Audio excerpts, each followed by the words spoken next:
செம்பருத்தி பூவே செம்பருத்தி பூவே உள்ளம் மல்லி போனாய் நினைவில்லையா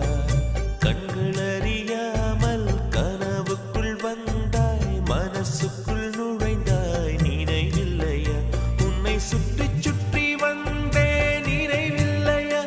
என்னை சுத்தமாக மறந்தே நினைவில்லையா அதை சொல்லத்தான் நினைக்கின்றேன் நான் சொல்லாமல் தவிக்கின்றேன்